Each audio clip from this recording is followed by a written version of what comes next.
नमस्कार दर्शकों, स्वागत है आप सभी का पीएमसी हिंदी के खास कार्यक्रम डॉक्टर से पूछो में। इस शो का जैसा नाम है वैसा ही इसका काम भी है। इसमें हम आपके सभी सवालों के जवाब देते हैं हमारे डॉक्टर साहब डॉक्टर रंजन जी द्वारा। तो आज हम एक ऐसा टॉपिक लेकर आए हैं जो हमारी आम जिंदगी में बहुत ही कॉमन है, जिसमें हम बात करते हैं कि हम अपने एंगर को कैसे मैनेज करें। हम लोगों की जिंदगी जो है वो बहुत भाग दौड़ भरी है।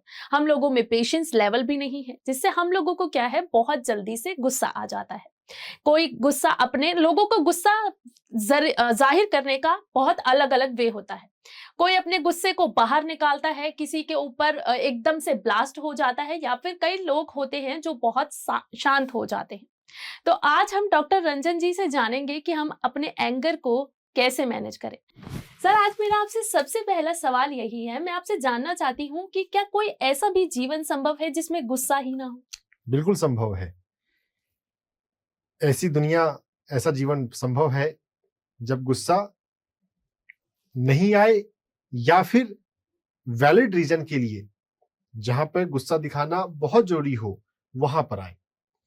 ये गुस्सा आना अपने आप में गड़बड़ बात नहीं है। इररिलेवेंट रीजन के लिए, ऐसे टुच्ची रीजन के लिए, मतलब बहुत छोटी बातों के लिए गुस्सा आ जाना और गुस्से में अपने ऊपर कंट्रोल नहीं रहना, उसमें कोई ऐसी बात बोल जाना जिसके लिए आपको बाद में अफसोस हो। कितनी बार ऐसा होता है, गुस्से में हम कुछ ऐसी बात बोल जाते हैं जिसके लिए हमको कई सालों तक, पूरी जिंदगी तक अफसोस रहता है। गुस्से में अगर हम अपना कंट्रोल खो बैठते हैं तो उससे हमारा जीवन, हमारा काम, हमारा स्वास्थ्य प्रभावित होता है। तो गुस्सा अपने आप में बुरा नहीं है।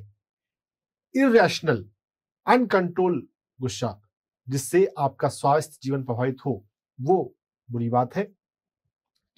बिना गुस्सा जीवन भी संभव है अगर हम सोचें, अगर हम चाहें, अगर हम उस तरह से अपने इमोशन को मैनेज करें तो हम बिना गुस्सा वाला जीवन भी बिल्कुल जी सकते हैं। जी सर, जैसे अभी आपने बात की कि हम अपने इमोशन को मैनेज करें, तो गुस्सा भी एक इमोशन ही है। Yes. तो मैं आपसे ये जानना चाहती हूँ कि हम अपने गुस्से को कैसे मैनेज कर सकते हैं। गुस्से को कैसे मैनेज करें, उस पर आने से पहले हमें इस बात पे आना चाहिए कि गुस्सा है क्या। जी, गुस्सा आता क्यों है? देखिए, गुस्सा आने के 2-3 कारणों को मैं लूंगा। एक कारण होता है ईगो का। जब बहुत सारे व्यक्तियों को लगता है कि जो मैं जानता हूं वही सबसे सही जानना है ना, जो मैंने डिसाइड किया है यही फाइनल डिसीजन है, इसके अलावा और कुछ नहीं होना चाहिए। तो ये एक ईगो प्रॉब्लम है, सुपीरियरिटी कॉम्प्लेक्स, कि मैं बेहतर जानता हूं। हो सकता है आप बेहतर जानते हो, लेकिन इस प्राउड में जीना उचित नहीं है। आपको अपने से जूनियर से, अपने टीम में, अपने आसपास के लोगों को एजुकेट करना और प्रॉपर्ली कम्युनिकेट करना जरूरी है। और जो वास्तव में ज्यादा जानता है उसको लोग पहचानते ही हैं। उसे दिखाना नहीं पड़ता, उसको बोलना नहीं पड़ता, उसको दूसरे लोग जब आपके ग्रेटनेस को स्वीकार करते हैं, जब आपके ग्रेटनेस को रिकॉग्नाइज करते हैं, तब वास्तव में आप बड़े हैं, तब वास्तव में आप ग्रेट हैं। ईगो प्रॉब्लम, सुपीरियरिटी कॉम्प्लेक्स की प्रॉब्लम से बहुत सारी गुस्सा आता है। गुस्से का कारण हमारे भीतर का डर भी हो सकता है। डर कुछ खो जाने का, अपनी रेस्पेक्ट खो जाने का, किसी तरह का लॉस का फियर से हम गुस्से, डर की वजह से भी गुस्सा करते हैं। जिस व्यक्ति के भीतर डर अधिक होगा वो अधिक गुस्सा करेगा। अगर हम इस बात को समझें तो हम गुस्से को कंट्रोल कर सकते हैं, बिना समझे तो कुछ भी कंट्रोल नहीं हो सकता। दुनिया में यही गलती बहुत लोग करते हैं, बिना समझे सिचुएशन को कंट्रोल करना चाहते हैं। कंट्रोल करने से पहले, मैनेज करने से पहले उसे समझना इंपॉर्टेंट है। जैसे हॉस्पिटल में जब इलाज करना है तो ट्रीटमेंट से पहले तो डायग्नोसिस इंपॉर्टेंट है। मेडिकल की पढ़ाई में हमें यही सबसे पहले पढ़ा जाता है कि हम पहले डायग्नोज तो करें डिजीज क्या है। एंगर जो है वो जजमेंट का डिजीज है। हम जज करते रहते हैं, ये अच्छा है, ये अच्छा नहीं है। जो माइंड जितना कम मैच्योर है वो उतना ज्यादा जज करता है। इस बात को हमें अपने भीतर बैठा लेनी चाहिए। जो माइंड जितना छोटा होता है वो उतना ज्यादा जज करता है, और जो माइंड जितना बड़ा या विशाल होता है वो उतना स्वीकार करता है। हम छोटी छोटी बातों से अगर प्रभावित हो जाते हैं तो वास्तव में ये एक इमैच्योर माइंड की, एक प्रिमिटिव माइंड की निशानी है। जब जीवन में ढेर सारे अनुभव हमने पाए हो, ढेर सारे लोगों से मिले हो, ढेर सारा हमने ट्रैवल किया हो, कई अनुभव लिए हो, वो हिंदी में मुहावरा है, मैंने बाल यूं ही धूप में सफेद नहीं किए। अगर जिंदगी में अनुभव हो तो इन जनरल हमारा स्वीकार भाव बढ़ जाता है। जब हम वैरायटी के लोगों से मिलते हैं तो हम जानते हैं कि दुनिया में अलग अलग लोग अलग अलग ढंग से खाते हैं, अलग अलग ढंग से लोग पहनते हैं, अलग अलग काम करने का तरीका अलग अलग होता है। कुछ घरों में शूज को घर के बाहर खोला जाता है, कुछ घरों में शूज को कमरे में ले जाना बिल्कुल नॉर्मल बात है। बहुत लोग नीचे बैठकर भोजन करना पसंद करते हैं, बहुत लोग डाइनिंग टेबल में बैठकर भोजन करते हैं। कौन गलत है और कौन सही है, कौन डिसाइड कर सकता है? ये तो हमारी पसंद की बात है, हमारी सुविधा की बात है और हमारी समझ की बात है। हम कभी भी किसी को भी कमेंट अननेसेसरी ना किया करें। जिनकी जैसी अपब्रिंगिंग होती है, जिनकी फैमिली का, कल्चर का जैसा एक्सपोजर होता है, उस हिसाब से लोग करते हैं, बोलते हैं, सोचते हैं। हम अगर यह सोचते हैं कि मेरा तरीका ही सही है, सभी को मेरे जैसा ही करना चाहिए, तो ये आपका एक नकली बड़ा होने का भ्रम है। अगर आप में क्वालिटी है तो लोग खुद पे खुद आपसे पूछेंगे कि बताओ ऐसा कैसे किया जाए। जब तक पूछे नहीं तब तक बोलना नहीं चाहिए। एक सवाल आता है, एक पहेली, दुनिया में सबसे सस्ती चीज क्या है? बताइए मीनाक्षी जी, दुनिया में सबसे सस्ती चीज क्या है? सबसे सस्ती चीज क्या है? गुस्सा करना। दुनिया में सबसे सस्ती चीज है सलाह देना। ओ, देता सभी कोई है और लेता कोई नहीं है जी। ना। बिना मांगे हम देते रहते हैं। तो जो सलाह देने की टेंडेंसी है, वैसा ही उसी जो एंगर है, गुस्सा, वो उसी बात से जुड़ा हुआ है कि हम बिना जाने बिना समझे बस दूसरों को सलाह देते रहते हैं कि ऐसा करो, ऐसा करने से अच्छा होगा, ऐसा करने से ठीक नहीं होगा। हमें अपने समझ को, अपने अनुभव को, अपने ज्ञान को सहेज कर रखना चाहिए। जब तक दूसरा पूछे नहीं, मांगे नहीं, तब तक आपको नहीं बोलना चाहिए। अगर आप बिना मांगे सलाह देते हैं तो यह एक जजमेंट की लक्षण है। आप अपने आप को बड़ा समझते हैं और इसीलिए आप एडवाइस दे रहे हैं। और यही एक कारण है गुस्सा होने का भी, क्योंकि आप अपने आप को बड़ा समझते हैं। दुनिया में वास्तव में कोई बड़ा है नहीं। हर एक व्यक्ति को अपना जीवन, अपनी बुद्धि, अपनी समझ, और अगर मैं थोड़ा स्पिरिचुअल टर्मिनोलॉजी यूज करूं तो अपने कॉन्शियसनेस के अनुसार जीना होता है। जो व्यक्ति जैसा कर रहा है, जिस परिस्थिति में उस समय उसकी बुद्धि और उसके इमोशन जैसे हैं, समझ जैसी है, वैसा वो कर रहा है। हर एक व्यक्ति जिस अनुभव से गुजर रहा है उसके लिए वो परफेक्ट है और वो जो कर रहा है वो परफेक्ट है।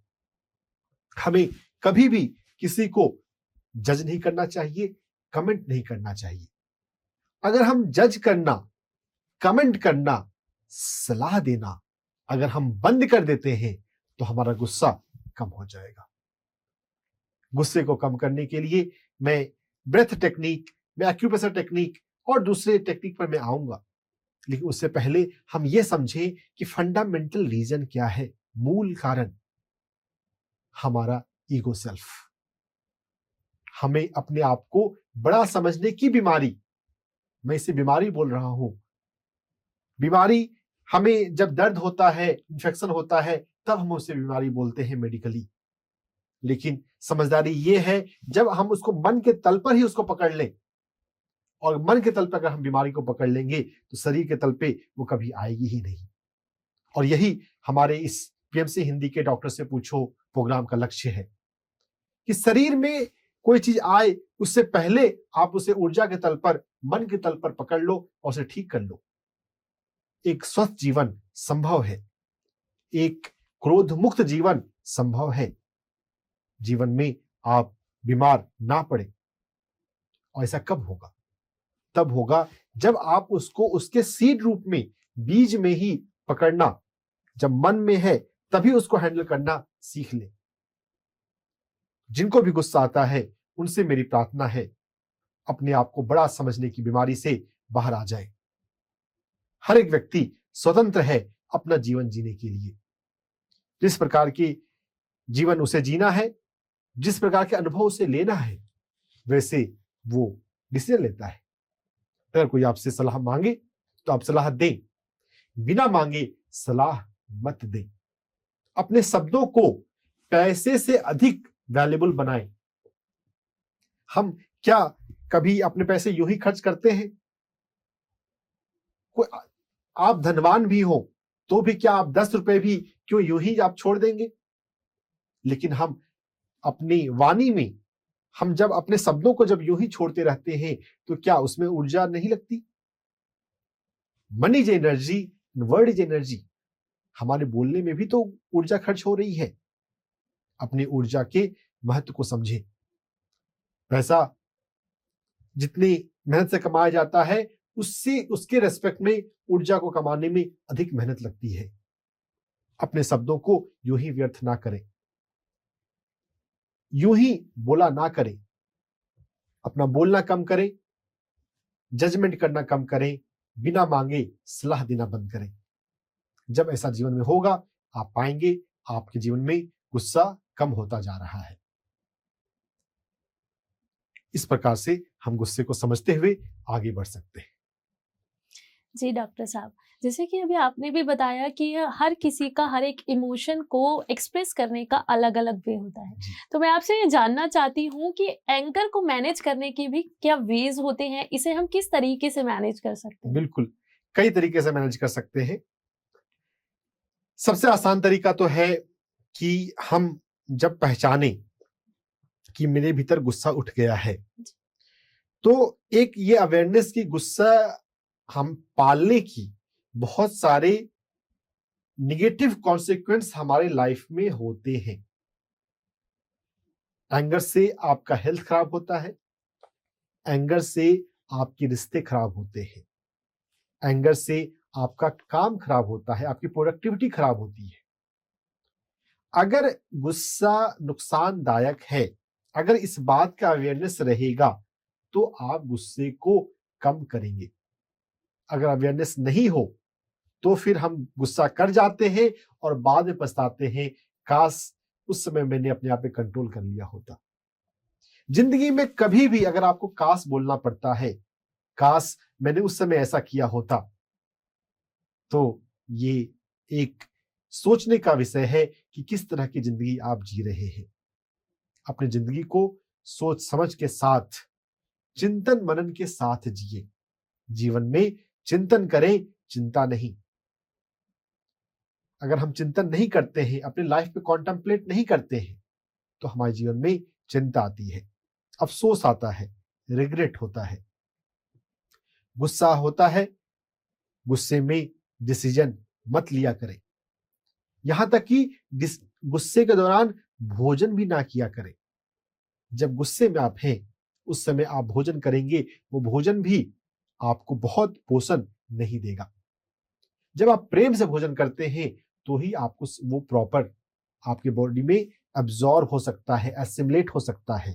सिर्फ भोजन को मुंह से निगलने से बात नहीं बनती है ना। जब हम हैप्पी हो, तो डाइजेस्टिव एंजाइम प्रॉपर्ली रिलीज होंगे। अगर हम गुस्से में, स्ट्रेस में, तनाव में हैं तो फाइट और फ्लाइट वाले केमिकल निकलते हैं, एड्रेनलिन निकलता है, सिंपैथेटिक नर्वस सिस्टम एक्टिव हो जाता है। थोड़ा बायोलॉजी समझने की बात है। डाइजेशन के लिए पारासिम्पैथेटिक नर्वस सिस्टम चाहिए। सिंपैथेटिक नर्वस सिस्टम जब एक्टिव हो तो डाइजेशन नहीं हो सकता। आपका खाना बिना पचे आपके शरीर से बाहर निकल जाता है। और बहुत लोग कहते हैं खाते बहुत हैं लेकिन शरीर में लगता नहीं है। कारण है आप सही भोजन को सही ढंग से नहीं ले रहे। शांत मन से, जब आपके भीतर एंगर या कोई दूसरे अनहेल्दी इमोशन नहीं हो, एंगर के जैसा ही डर है, स्ट्रेस है, कभी उसके बारे में और अलग बात करेंगे, लेकिन हाँ कुछ हद तक तो कनेक्टेड है।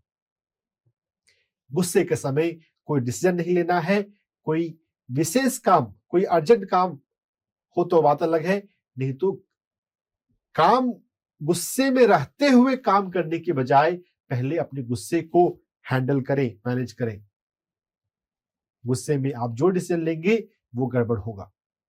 आप चिल्लाएंगे, आप फ्रस्ट्रेट होंगे, आपकी एक्सपेक्टेशन और बढ़ जाएंगे। गुस्से में डिसीजन नहीं लिया करें, पोस्टपोन करना सीखें जब कभी गुस्सा आया हो तो। अगर आपने जीवन को ठीक से समझ लिया है तो जीवन में आपको गुस्सा नहीं आएगा। अगर आपने ये एपिसोड अगर ठीक से देख लिया है, आप जजमेंट करना बंद कर दें, अपने आप को सुपीरियर मानना बंद कर दें। और सुपीरियरिटी जो है बहुत लोग एज से भी जोड़ते हैं। क्या आपसे कम उम्र का बच्चा अधिक समझदार नहीं हो सकता? क्या जो भी नोबेल लॉरेट हैं, क्या उनके पिता भी क्या एकेडमिकली बहुत सुपर थे? कम उम्र के लोग भी तो अधिक समझदार होते हैं। अधिक उम्र वाले को बड़प्पन, बड़ा होना उम्र से ही नहीं होता है। तो सुपीरियरिटी कॉम्प्लेक्स बहुत बार बहुत लोगों को उम्र से हो जाती है। नहीं, छोटों का भी सम्मान करें। हर एक पर्सन का उसके इंटेलिजेंस लेवल के अनुसार और उसके कॉन्शियसनेस लेवल के अनुसार, कॉन्शियसनेस थोड़ा स्पिरिचुअलिटी से जुड़ा हुआ शब्द है कि लाइफ के बिगर पिक्चर की मीनिंग और पर्पस से कितना वो कनेक्टेड है, उनको जीवन कितना समझ में आता है। इंटेलिजेंस के अनुसार और कॉन्शियसनेस के अनुसार किसी पर्सन की रेस्पेक्ट किया करें, उम्र से नहीं। और जब आप जेन्युइन वे में रेस्पेक्ट देंगे तो आप भी रेस्पेक्ट पाएंगे। रेस्पेक्ट मांगा नहीं जाता। अगर आप रेस्पेक्ट मांगते हैं तो ये आपकी समझदारी का लक्षण नहीं है। रेस्पेक्ट अर्न किया जाता है। जिस तरह से आप पैसे कमाते हैं उससे भी ज्यादा मुश्किल होता है, उससे भी ज्यादा अधिक मेहनत करनी पड़ती है इज्जत कमाने के लिए, लेकिन इज्जत मांगने से नहीं होती। अगर आपको ये भ्रम है कि लोग आपकी इज्जत करें तो वैसा तो वास्तव में कभी होगा नहीं, लेकिन आपके बिहेवियर में ऐसा आ जाए तो फिर कभी न कभी गुस्सा बाहर निकलेगा। डाउन टू अर्थ रहना सीखना बहुत जरूरी है। गुस्सा क्यों आता है ये समझते हुए गुस्से का नकारात्मक प्रभाव क्या है, इसके लिए आप थोड़ा सजग रहे। फिजिकल प्रभाव, आपका लीवर पर गुस्से का असर होता है।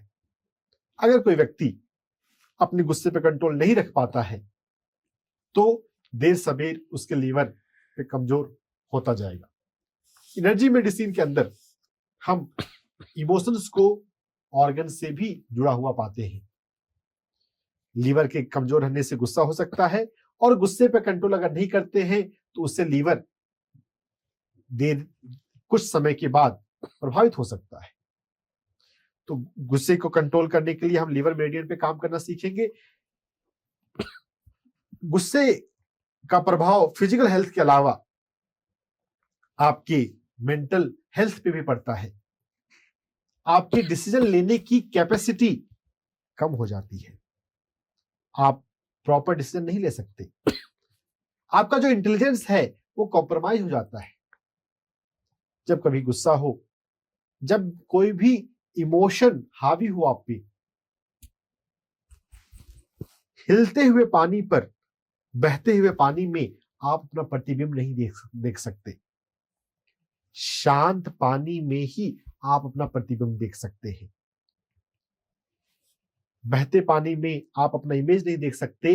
वैसे ही जब इमोशन हावी हो, जब गुस्सा हावी हो, आप डिसीजन नहीं ले सकते। तो आपकी जब डिसीजन मेकिंग एबिलिटी जब कॉम्प्रोमाइज हो जाए, तो इससे आपकी प्रोडक्टिविटी कॉम्प्रोमाइज होगी, आपका काम प्रभावित होगा।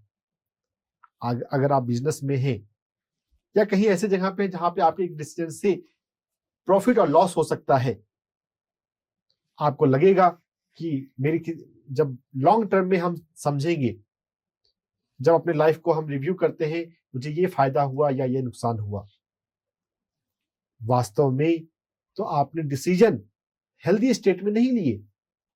हेल्दी सिचुएशन में अगर आपने नहीं लिया हो, तो फिर आपको नुकसान तो झेलना पड़ेगा।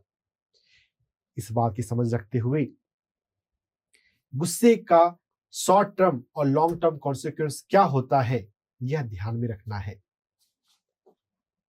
गुस्सा तो बिल्कुल भी ठीक नहीं है। अपने जीवन में गुस्से को कंट्रोल रखना है। इन सभी बातों पर जब हम चिंतन मनन कर रहे हैं, तो यह भी जाने कि अगर आपको ये रियलाइज होता है कि आपको अपने जीवन में गुस्सा अधिक आता है, या जब गुस्सा आता है उस समय आप अपने बिहेवियर को कंट्रोल नहीं कर पाते हैं, इस बात को जानते हुए आपको अपने जीवन में अफसोस भी नहीं करना है। देखिए, ये बात थोड़ी सी पैराडॉक्स लग सकती है कि गुस्सा अपने आप में हेल्दी नहीं है, राइट। लेकिन अगर गुस्सा अगर आता है, तो अपने आप को उसको में गिल्ट में भी नहीं रखना है, अफसोस करते रहना, ओहो मैं तो अपने गुस्से को कंट्रोल नहीं कर पाता, मेरी आदत खराब है। अपने आप को स्वीकार करते हुए बदलने के लिए प्रयास करना। आपने अभी तक का अपना जीवन बेहोशी में जिया, तो आपके जीवन में गुस्से की आदत है। हो सकता है आपने अपने पेरेंट्स से, अपने परिवार में किसी बड़े से आपने ये अनजाने में इस आदत को पकड़ लिया हो। लेकिन अगर अब जीवन में ये बात आ गई है, तो अफसोस करते रहने से तो आप और टाइम वेस्ट कर रहे हैं, जिस टाइम में आप अपने आप को चेंज कर सकते हैं। उस टाइम में आप अफसोस कर रहे हैं कि मेरे गुस्से पे कंट्रोल नहीं रहता है। क्या ये बात अच्छी है? अगर गुस्से पे कंट्रोल नहीं रहता है, तो आपको सीखना चाहिए, सुनना चाहिए कि किस तरह से कंट्रोल लाएं। उसके लिए मैं अभी बात करने वाला हूं, लेकिन अपने आप को गिल्ट में कभी भी ना ले जाएं। गिल्ट अपने आप में एक दूसरी खाई है। अगर एंगर से परेशान हुए, साथ ही साथ दूसरी गड़बड़ चीजें अपने जीवन में ले आए। Don't have guilt. हाँ, अपने इमोशंस को हेल्दी बनाने की सोचे, और इसके लिए मैं कई अलग अलग टेक्निक की बात करूंगा। गुस्सा आता है मीनाक्षी जी अगर कभी, तो आप क्या करते हैं? डॉक्टर साहब, मैं तो बिल्कुल शांत हो जाती हूँ, हाँ। कभी कभी एकदम ब्लास्ट करने लगती हूँ। हाँ, तो देखिए, दोनों ही सिचुएशन जो है अपने आप में तो ठीक नहीं है। अगर हम कहीं ब्लास्ट करेंगे तो हम किसी व्यक्ति पर निकाल देंगे। तो गुस्सा कभी जिस व्यक्ति के माध्यम से आया हो, यहाँ पे ये जानना है कि गुस्सा किसी व्यक्ति के कारण कम आता है, व्यक्ति के माध्यम से अधिक आता है ना। बहुत बार हम ऐसा बोलते हैं कि उसके कारण मुझे गुस्सा आ गया। आपको ये समझने की जरूरत है, उस व्यक्ति के माध्यम से गुस्सा आया, कारण से गुस्सा नहीं आया। मूल कारण तो आपका अपना मन था। उसी सिचुएशन में हो सकता है कोई दूसरा पर्सन होता, हो सकता है डॉक्टर रंजन वहां पे होते, शायद उनको गुस्सा नहीं आता। जैसे मैं अपने जीवन में कहूं, रिलेटिवली ऐसा नहीं है, मैं पूरी तरह से मैं भी फ्री हूं। ह्यूमन बॉडी में रहते हुए तो ह्यूमन इमोशंस होते हैं, but relatively I have good control on my emotion, on my anger.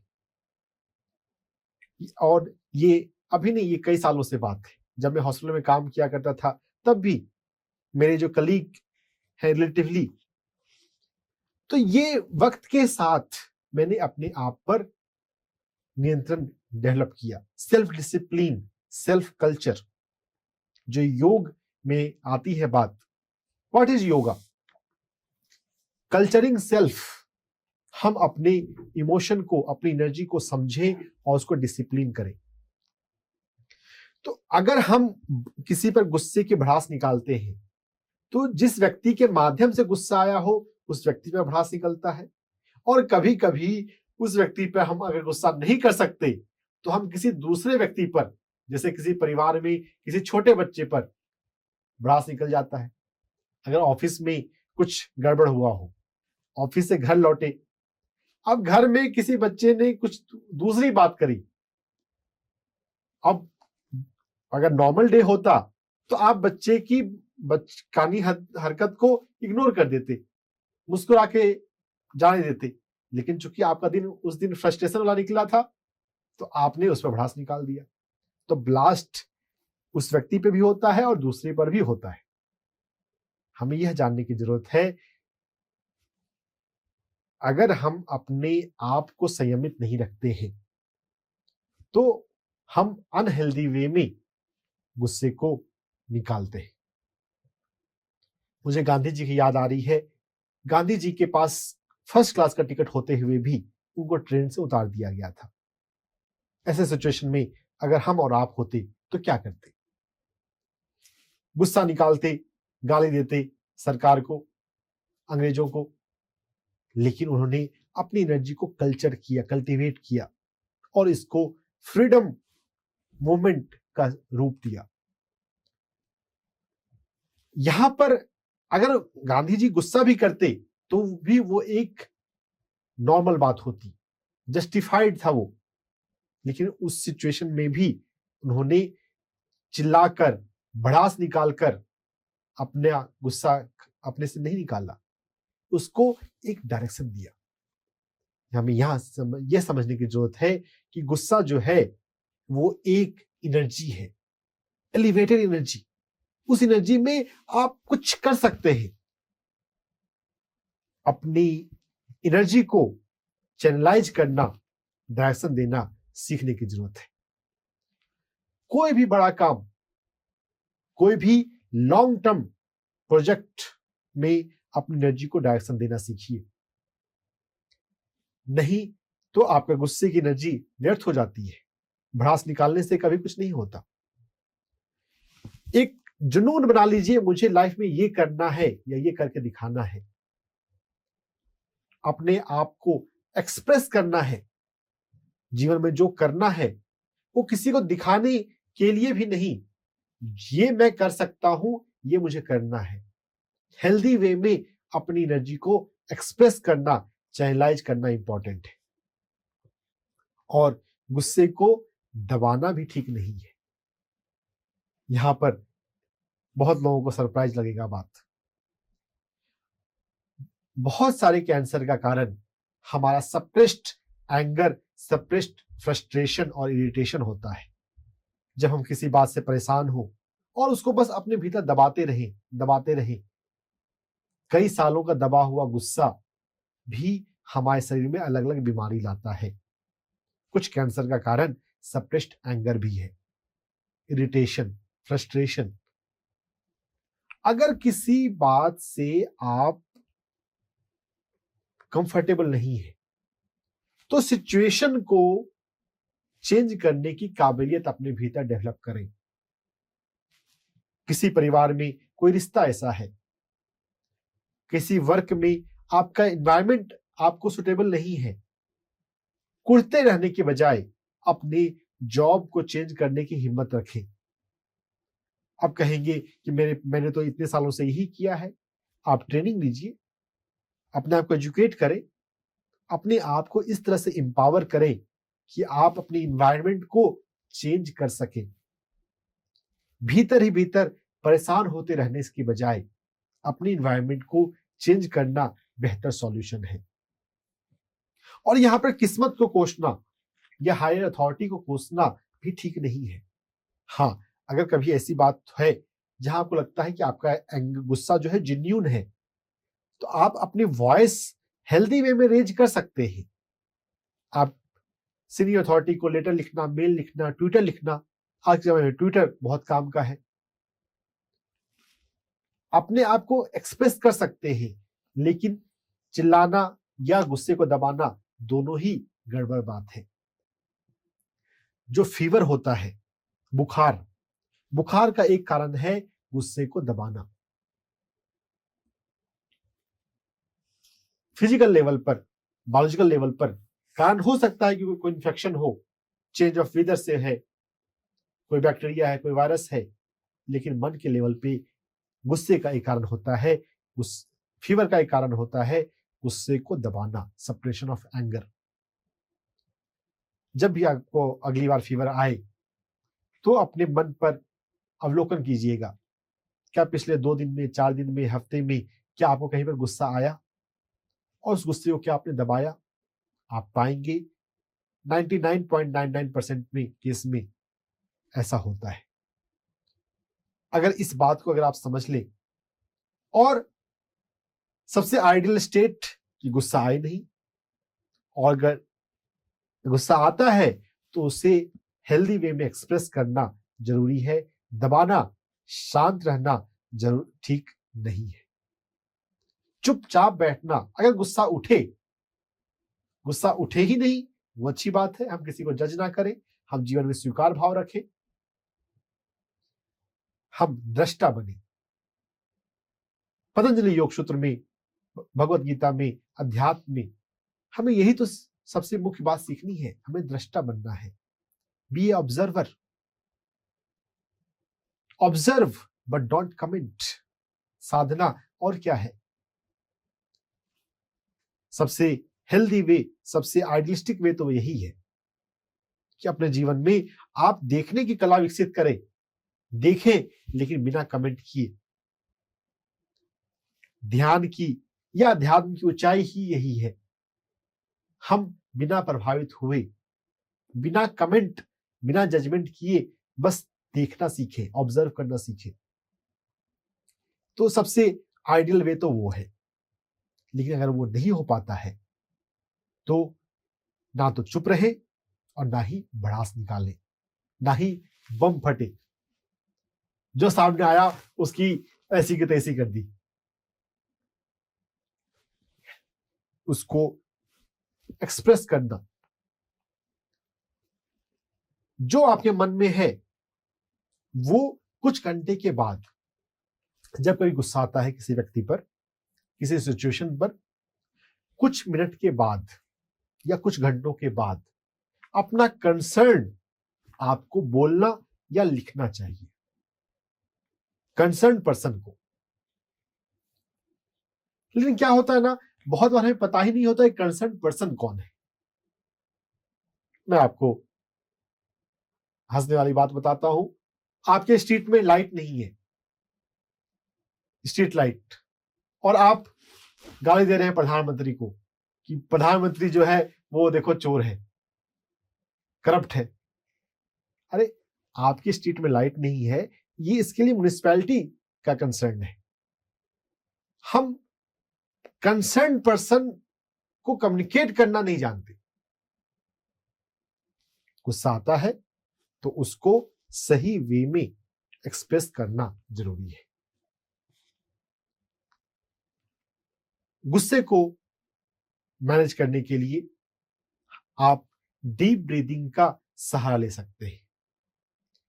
जब कभी गुस्सा आ जाए, वैसे ये मैनेजमेंट से ज्यादा अच्छा मैं इस सिचुएशन को मानता हूं कि आपके भीतर दृष्टा भाव ऐसा विकसित हो जाए, observer, no comment, no judgement, no complain.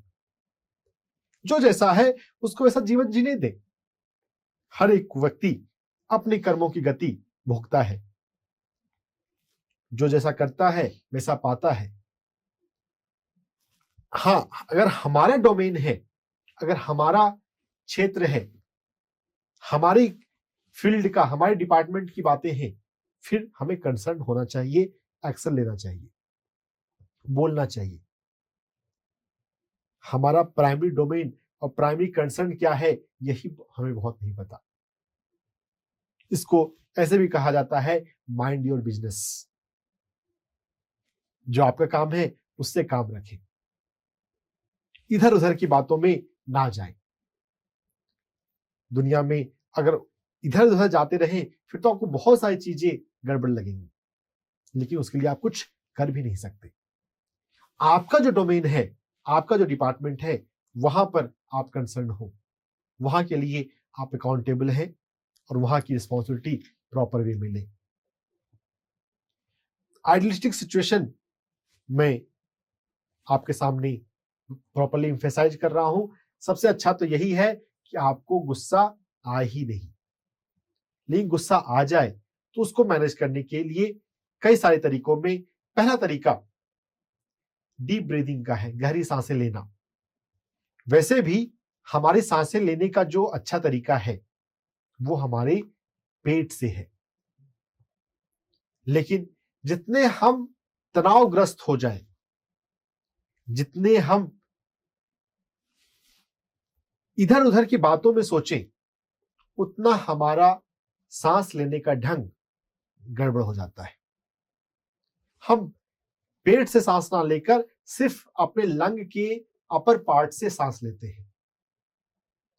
पेट से सांस लेने का मतलब जब हम आराम से जब बैठे हो तो हमारी सांसें नाभि से पेट में नेवल या नेवल से भी नीचे वो हिस्सा हमारा हिलना चाहिए।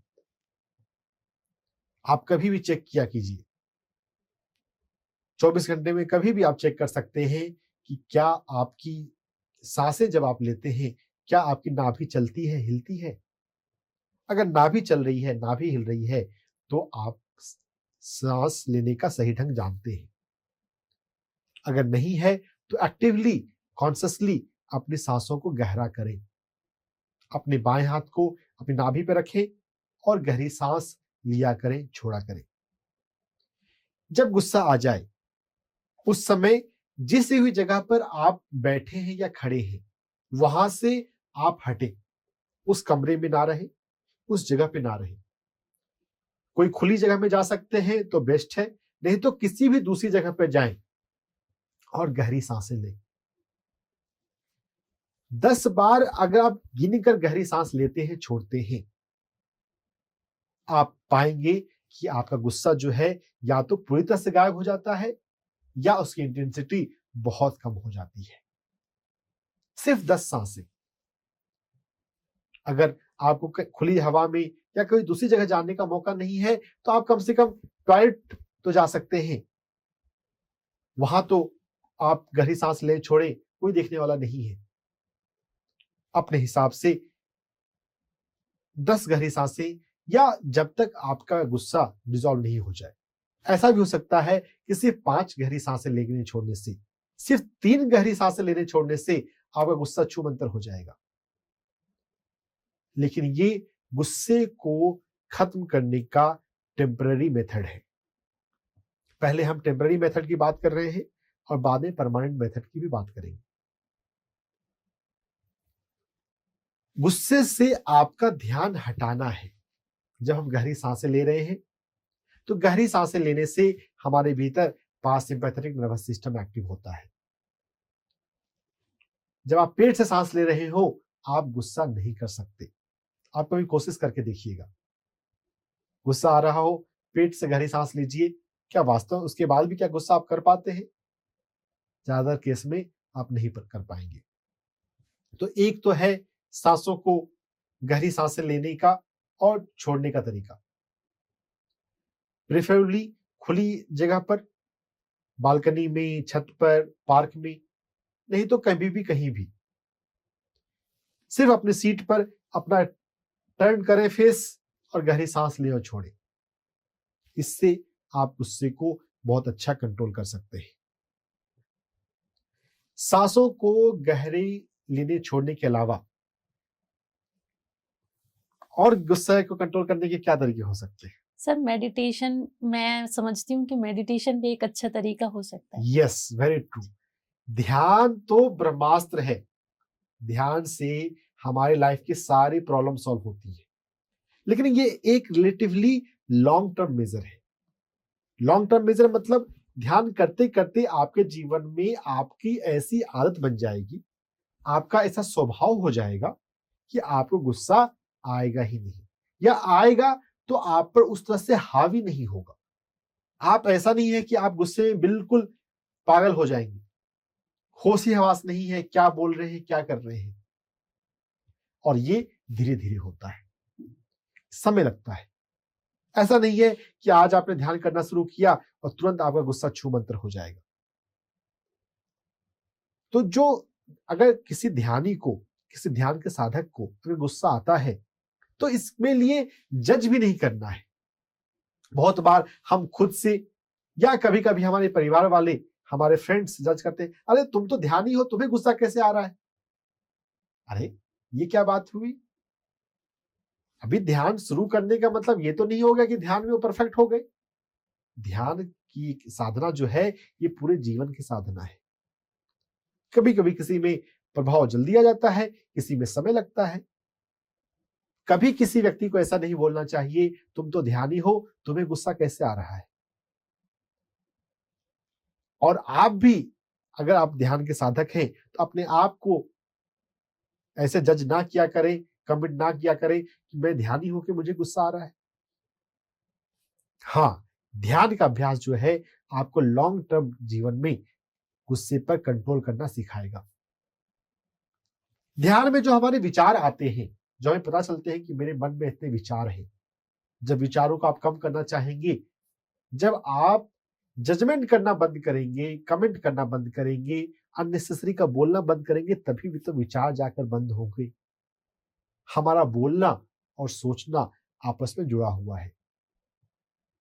अगर बोलने पे कंट्रोल नहीं हो तो विचारों पे कंट्रोल नहीं आ सकता। हमें उतना ही बोलना है जितना जरूरी है। ध्यान को समझते हुए ध्यान की बारीकियों को समझना जरूरी है। ध्यान की गहराई को कैसे बढ़ाया जाए, ध्यान की साधना को बेहतर कैसे बनाया जाए। ध्यान से जुड़ जाना ही काफी नहीं है, ध्यान की गहराइयों को समझना भी जरूरी है। आप ध्यान को अपना रहे हैं, पिछले 1 साल पहले आप जिस अवस्था में थे, जिस आध्यात्मिक अवस्था में, अगर आज भी आप उसी आध्यात्मिक अवस्था में हैं, तब तो ध्यान ने आपको कुछ फायदा नहीं पहुंचाया। जीवन में हमारी समझ बढ़ती है, जीवन में शांति बढ़ती है, आनंद बढ़ता है, हमारे भीतर पीस बढ़ेगा, ब्लिस बढ़ेगा, अगर ध्यान सही दिशा में सही तरीके से आगे बढ़ रहा है तो सभी ध्यान के साधकों को ध्यान पर पुस्तकों का पढ़ना बहुत जरूरी है। ओशो को सुनना बहुत हेल्पफुल है। कभी भी कहीं भी आप ओशो के प्रवचन को सुन सकते हैं। मेडिटेशन पर बुक्स को पढ़ें, बहुत सारी बुक्स हैं। डॉक्टर न्यूटन कोंडावेटी की बुक है, प्रभर्ष योगानंद की बुक है, स्वामी राम की बुक है, स्वामी मुक्तानंद की बुक है। ध्यान से जुड़ जाना ही काफी नहीं है, ध्यान में आगे बढ़ना भी जरूरी है। ब्रीदिंग, डीप ब्रीदिंग और मेडिटेशन के अलावा ध्यान गुस्से पर कंट्रोल पाने के लिए जरूरी है चिंतन, लिखना, जर्नलिंग। हमें हफ्ते में 1 दिन या अगर आप डेली कर सकें तो डायरी बनानी चाहिए, लिखनी चाहिए। जो मैंने आज का दिन जिया, क्या वो जीवन आज का दिन क्या मैंने परफेक्टली जिया? अगर डेली नहीं कर सकते तो हफ्ते में 1 दिन, छुट्टी के दिन आप डायरी लिखें, डायरी बनाएं कि इस हफ्ते का जो दिन निकला, क्या मैं लाइफ में जो मैं बेस्ट मैं सुना हूं, जानती हूं, क्या उसके अनुसार मैंने जीवन जिया है?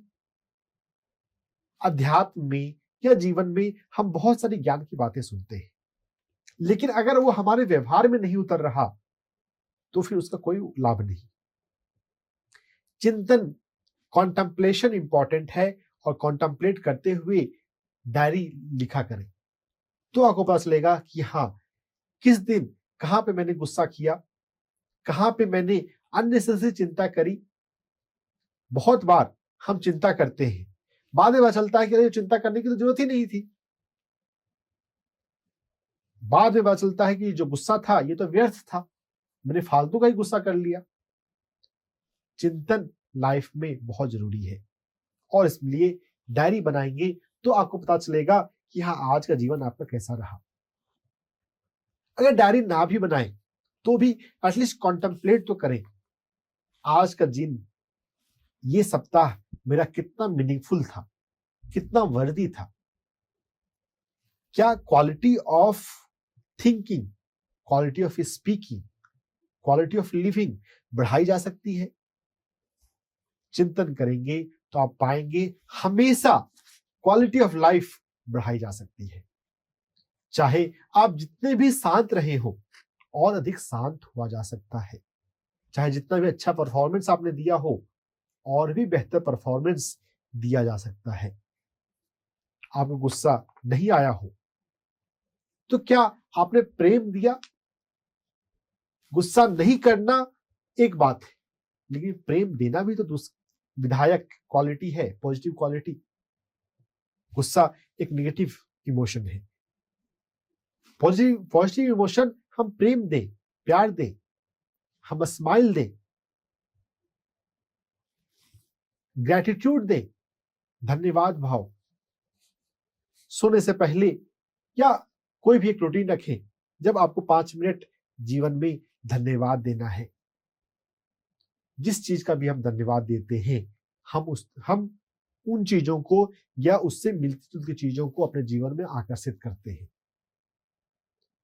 ग्रैटिट्यूड जर्नल भी आप लिख सकते हैं। जर्नल नहीं लिखना चाहे आप अपने मोबाइल्स में ही नोट खोल लें, ग्रैटिट्यूड नोट। दिन के लास्ट में 5 मिनट या कभी भी 5 मिनट अपने लाइफ में ग्रैटिट्यूड नोट्स या जर्नल लिखें। जब पॉजिटिव चीजों पर आपका फोकस रहेगा तो निगेटिव चीजें आपको प्रभावित नहीं करेंगी और जीवन जो है वो वास्तव में पॉजिटिव और निगेटिव का जोड़ है। जो लोग मस्त दिखते हैं, जो लोग खुश रहते हैं, ऐसा नहीं है क्योंकि जीवन में सब कुछ अच्छा हो रहा है, लेकिन उन्होंने सीख लिया है कि लाइफ में पॉजिटिव पर फोकस करना है। जो लाइफ में निगेटिव, सो कॉल्ड निगेटिव चीजें हैं, उनको महत्व नहीं देना है। चिंतन करने से, ग्रैटिट्यूड जर्नल लिखने से आप अपने जीवन में ये बदलाव ला सकते हैं। इसके अलावा जीवन में महत्वपूर्ण है सज्जन सांगत्य। हम किस तरह की कंपनी में रहते हैं। अध्यात्म में ऐसा कहा गया है कि जिन गुणों का आपको विकास करना है, आप वैसे लोगों को पहचाने और वैसे लोगों के साथ रहें। जब आप शांत लोगों के साथ रहेंगे तो आप शांत हो जाएंगे। जब जोक्स करने वाले लोगों के साथ रहेंगे तो आप भी जोक्स बोलने लग जाएंगे। जब आप शायरी बोलने वाले लोगों के साथ रहेंगे तो आप भी शायरी करने लग जाएंगे। आप स्ट्रेस और टेंशन लेने वाले लोगों के साथ रहेंगे तो आप भी टेंशन लेने लग जाएंगे। आप गुस्सा करने वाले लोगों के साथ रहेंगे तो आप भी गुस्सा करने लग जाएंगे। आप मुस्कुराने वाले लोगों के साथ रहेंगे तो आप भी मुस्कुराया करेंगे। तो अपनी कंपनी को सोच समझ के चुने कि 24 घंटे में आप किन लोगों के साथ रहते हैं, किन लोगों के साथ बात करते हैं। और आजकल जब हम इंटरनेट पर, सोशल मीडिया पर जब इतने एक्टिव हैं तो हमारी ऑनलाइन फ्रेंड्स और सर्किल से भी प्रभावित होते हैं। पॉजिटिव लोगों को फॉलो करें, स्पिरिचुअल लोगों को फॉलो करें, जो मस्त रहते हैं, खुश रहते हैं, जो स्पिरिचुअल हैं, जो लाइफ में कोई विजन लेके चलते हैं, वैसे लोगों के साथ रहें। आपके भीतर भी उन गुणों का विकास होगा। हमारी कंपनी हमें बनाती है।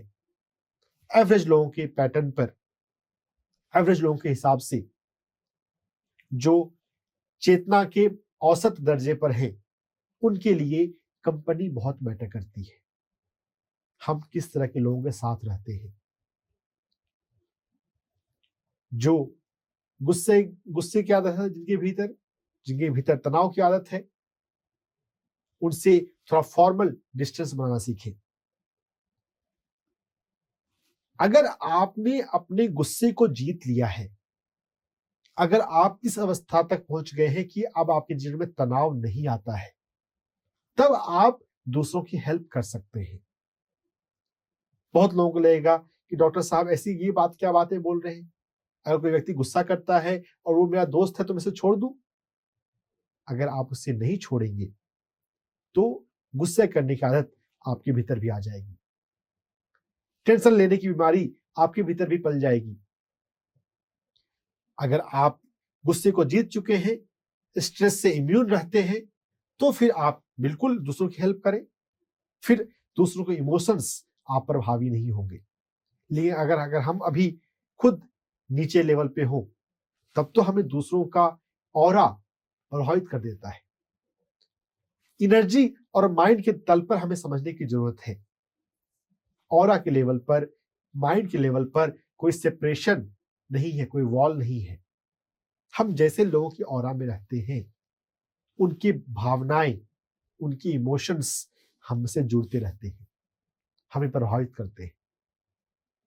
तो जो लोग तनाव वाले लोग हैं, टेंशन लेने वाले लोग हैं, उनसे थोड़ा फॉर्मल रहना सीखें।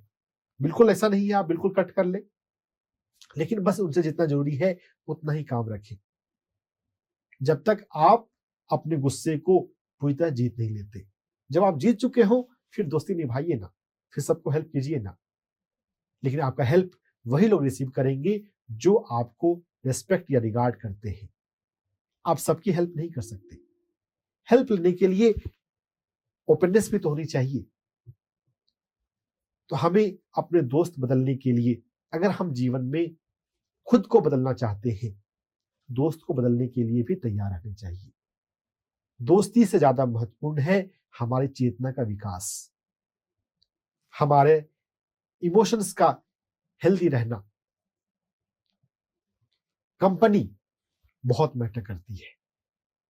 डीप ब्रीदिंग, जर्नल लिखना, ग्रैटिट्यूड जर्नल लिखना, कंपनी के प्रति किस तरह के लोगों के साथ आप समय बिताते हैं उसके लिए सजग होना,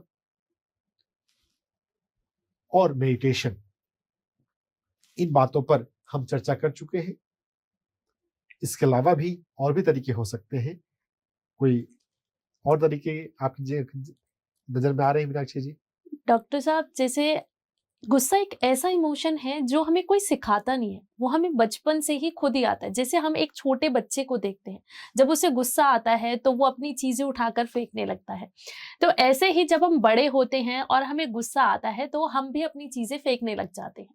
तो अगर मैं आपसे पूछूं कि हमें गुस्सा आए तो हमें क्या करना चाहिए, तो आप इस पे क्या कहना चाहेंगे? देखिए, यहाँ पे जो आपने बात कही कि गुस्सा कोई सिखाता नहीं, गुस्सा हम सीख लेते हैं।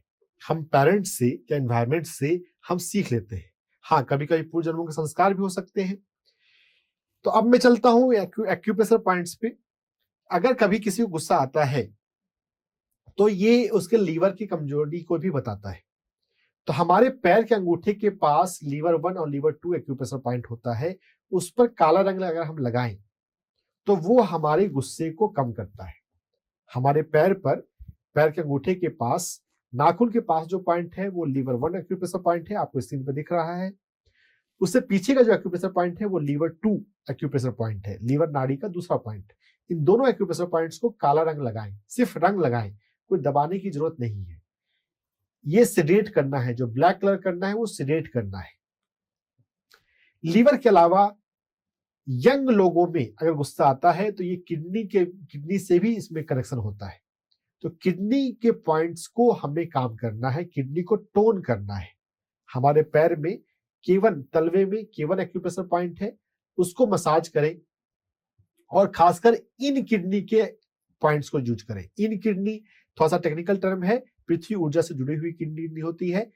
तो अगर मेल है लड़के में बाएं तरफ की किडनी, बाएं तरफ का पैर का एक्यूप्रेशर पॉइंट ज्यादा अच्छा होगा, और अगर कोई लड़की है तो उसके लिए right kidney, right K1 acupressure point पे ज्यादा होगा।